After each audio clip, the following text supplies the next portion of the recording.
नमस्कार. मी मनीषा बोलते. राहू आणि केतू हे काय आहे तर छेदनबिंदू आहे.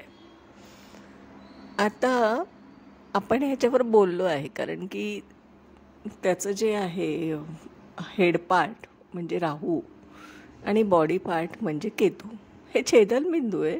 हे ॲक्च्युली ग्रह नाहीत. हे छेदनबिंदू अशासाठी आहे की पृथ्वीचा उपग्रह जो चंद्र आहे त्याची भ्रमणकक्षा आणि पृथ्वीची सूर्याभोवती फिरण्याची भ्रमणकक्षा, स्वतःभोवती फिरण्याची भ्रमणकक्षा याच्यामध्ये दोन ठिकाणी ते बिंदू दोन ठिकाणी हे छेदतात. कारण पृथ्वी ही टिंटेड आहे आणि म्हणून ते छेदतात. त्या ज्या नॉर्थ नोडला आहे त्याला राहू म्हणतात आणि साऊथ नोडला केतू म्हणतात. ही झाली कन्सेप्ट. हे झालं खगोलशास्त्रीय दृष्टिकोनातून आपण विचार केलेला आहे. याच्यामध्ये मी मायथॉलॉजीमध्ये जाणार नाही आहे कारण मी मायथॉलॉजीचा रेफरन्स नाही घेते. मी फक्त खगोलशास्त्र तू ज्योतिषशास्त्र असा मी अभ्यास करते. कारण आकाशाशी आपलं नातं आहे.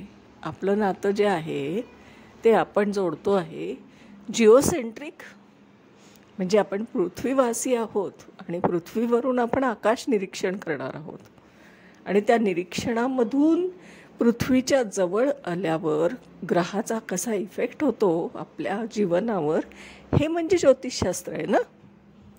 म्हणजेच खगोलशास्त्र आणि ज्योतिषशास्त्र हा असा संबंध आहे. मायथॉलॉजीसाठी मी बोलत नाही आहे, ते वेगळा विषय आहे. आता आपण पुढे जाऊया. राहू काय आहे तर नॉर्थ नोड आहे. आता राहू याला हेडपार्ट म्हटलं आहे. कारण असं आहे कारण त्याच्यामध्ये सगळं बघण्याची क्षमता आहे, टेस्ट घेण्याची क्षमता आहे, ऐकण्याची आहे. सगळे जे पंचेंद्रिय आहे ना ते सगळे हेडपार्टमध्ये आहेत. बघा ना, आपण आपलं निरीक्षण केलं तर आपल्या लक्षात येईल. मग ह्या सगळ्या याच्यामध्ये बॉडी पार्ट जो आहे तो केतूकडे गेला आहे, केतूकडे आहे. पण त्याला हेड पार्ट नाही आहे ना, त्याच्याकडे पंचेंद्रिय नाहीत.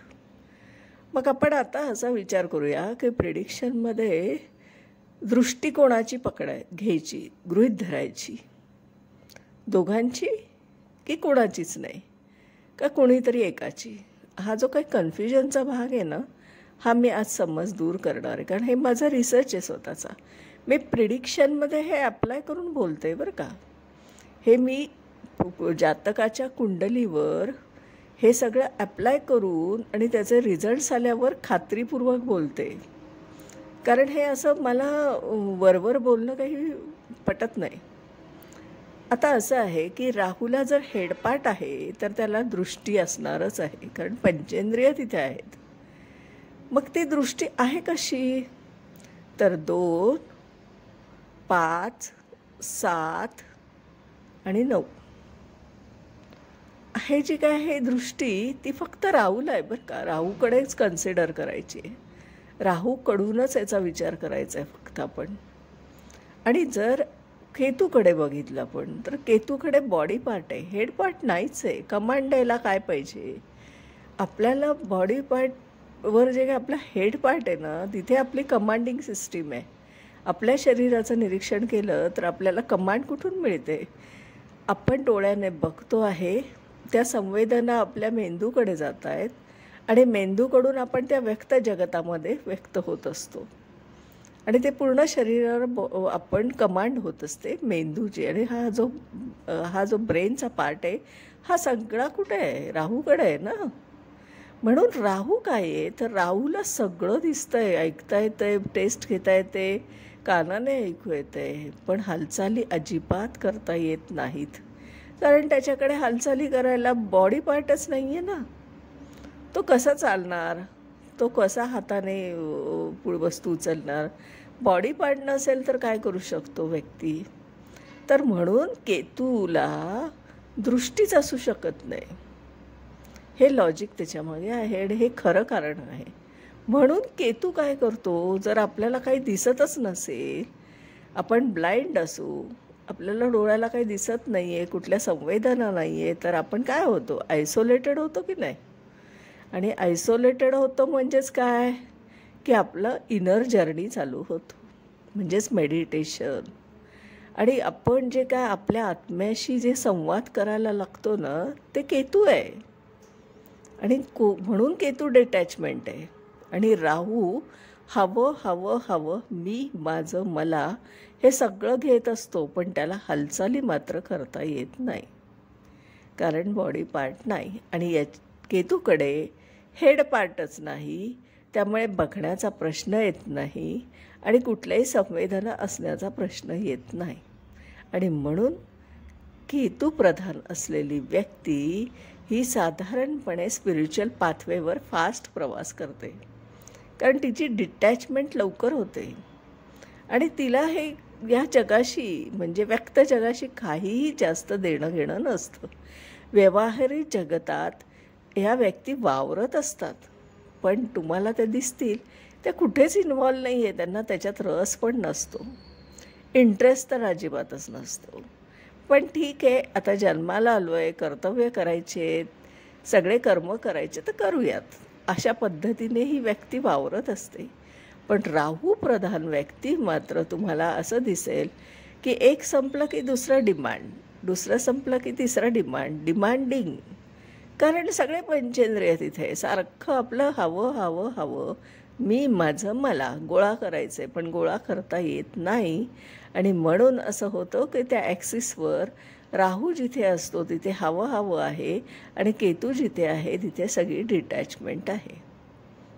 असा पद्धतीने आपण अभ्यास केला पाहिजे राहू आणि केतूच्या ॲक्सिसचा. कारण ह्या ॲक्सिस आपल्याला जीवनात बऱ्याच गोष्टी त्या व्यक्तीच्या मार्गदर्शन करत असतात, त्या व्यक्तीविषयी बोलत असतात. बघा, ज्योतिषशास्त्र काय आहे, तर त्या ग्रहांच्या फ्रिक्वन्सीला जाऊन त्या ग्रहांशी संवाद करणं आणि त्यांची भाषा आपल्याला समजून घेणं, आणि तीच भाषा आपण आपल्या क्लायंटला म्हणजे जातकाला समजून सांगतो की तुमच्या कुंडलीतले ग्रह हे अशा अशा पद्धतीने सांगू इच्छित आहेत. हे मी फक्त मीडिएटर आहे, मी कोणी वेगळी नाही. मी ज्योतिषी आहे म्हणजे काय, मी मीडिएटर आहे, मला फक्त माध्यम म्हणून अधिकार आहे, मी मीडिएटर आहे फक्त. मला कोणतेही तुमचे कर्म इंटरफेअर करायचा कुठलाही अधिकार अजिबात नाही. हे ग्रहाच्या अधीन आपण आहोत, ग्रह आपल्या अधीन नाहीत. म्हणून आपण एक नियम केला पाहिजे की आपण फक्त एक मीडिएटर आहोत, हे या भूमिकेतून जाऊन प्रत्येक वेळेस एक भावना ठेवली पाहिजे की इदम न मम.